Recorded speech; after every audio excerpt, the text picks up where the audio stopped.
সকালে জলখাবার খেয়ে রান্নাটা শুরু করলাম। সব আইটেম রান্না হয়ে গেছে। সবার লাস্টে রান্না করছি পনির। পনির রান্না করছি যেহেতু আজকে মঙ্গলবার। তো আজকেও কোটার পনির এনেছে। দুধ দিয়ে গেল লোকটা, দুধ উতাল দিয়ে নামালাম। ভাতও হয়ে গেছে। 11:30টার মধ্যে রান্না হয়ে গেল।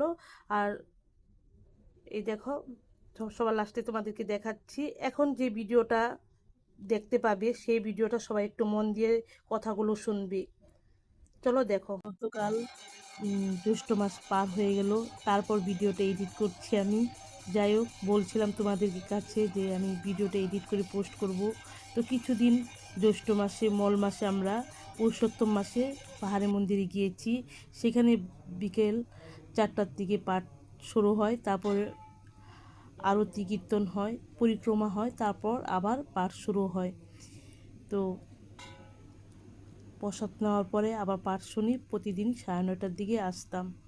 তো এখানে গুরুদেব আছে। এখানে শ্রী শ্রী ভক্তিবল্লভ তীর্থ গোস্বামী মহারাজের গুরুদেব বসানো, আর তীর্থ গোস্বামী মহারাজের গুরুদেব যে বসানো আছে সেই মন্দিরে তোমাদেরকে একদিন আমি অনেক দিন আগে ভিডিও পোস্ট করেছিলাম, হয়তো তোমরা দেখেছ। তারপর পাঠ কীর্তন শোনার পর পরিক্রমা করে নিচ্ছি, তারপর আবার শুরু হবে পাঠ কীর্তন। তো তোমাদেরকে বলেছিলাম পুরুষোত্তম মাসে সেখানে গিয়েছি। তোমরা ভিডিওটা দেখতে থাকো, আমি তোমাদের কাছে কিছু কথা শেয়ার করি। তো পুরুষোত্তম মাস 2.5-3 বছর পর পর এই পুরুষোত্তম মাস আসে, প্রায় 3 বছর পর পর। তো মল মাসকে পুরুষোত্তম মাস কেন দেওয়া হয়েছে সেটি তোমাদের কাছে বলবো। তো মল মাসে কোনো শুভ কাজ হয় না, কোনো বিয়ে বা গৃহপ্রবেশ কিছুই হয় না। তখন এই মাসটা অধিক মাস। অধিক মাস বলতে মানে মল মাসটা অধিক মাস বলছে 3 বছর পর, মানে অধিক একটা বেশি মাস, 30টা দিন বেশি থাকে। এই 30টা দিন কিছু কাজে আসে না, সেই জন্য সেই মাসটাকে মল মাস বলে। এই দেখো, তোমাদেরকে আমি শিব মন্দিরের সামনে নিয়ে আসছি। পাঠ কীর্তন হওয়ার পর তারপর শিব মন্দিরে কীর্তন হয়েছে, তারপর পঞ্চপ্রদীপ দিয়ে আরতি করেছে, সেটা সবার কাছে নিয়ে আসছে। যাই হোক, তোমরা শিব মহাদেবকে দর্শন করো, বলে বাবাকে। তারপর শিব মন্দিরে আমি পরিক্রমা করে নিয়েছি। শিব মন্দিরে তো আধা পরিক্রমা করতে হয়, সেটা দেখতে পাবে। সেখানে সমুদ্র মন্থনের কী সুন্দর করে কারুকার্য করা হয়েছে, সেইটা তোমরা দেখতে পারবে। তো তোমাদেরকে বলছিলাম যে এই মাসে শ্রীকৃষ্ণর আরাধনা, জপ কীর্তন করলে সাধারণ সময়ের চেয়েও বহুগুণ বেশি পুণ্য লাভ ফল হয়। তো এই মাসে দান দক্ষিণা, তারপর নিরামিষ যদি খাওয়া যায় এই 30 দিন, তবে খুবই ভালো। বললাম না, খুব পুণ্য লাভ হয় আর কি। তো পুরুষোত্তম মাসটা 3 বছর পর পর আসে, মল মাস। সেই মাসে তো বললাম তোমাদেরকে কোনো শুভ কাজ হয় না।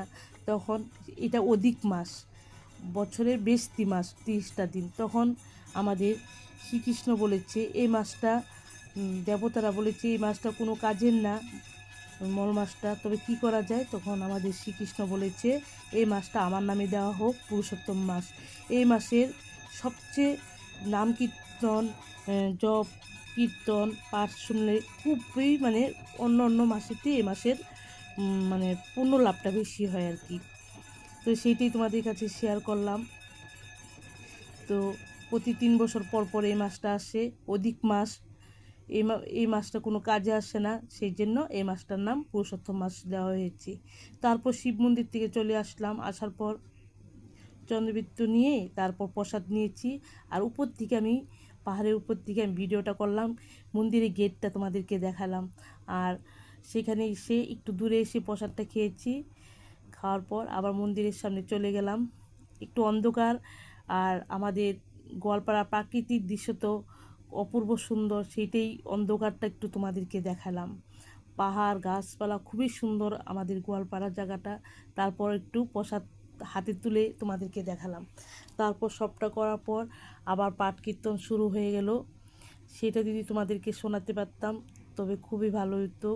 আর যে কদিন গিয়েছে না, কি যে ভালো লেগেছে, এত সুন্দর কাহিনী বলে না, যদি তোমরা শুনতে পারতে। আমি অবশ্য ভিডিও করলে খুবই ভালো হতো, কাহিনীটা যদি শোনাতে পারতাম তোমাদেরকে।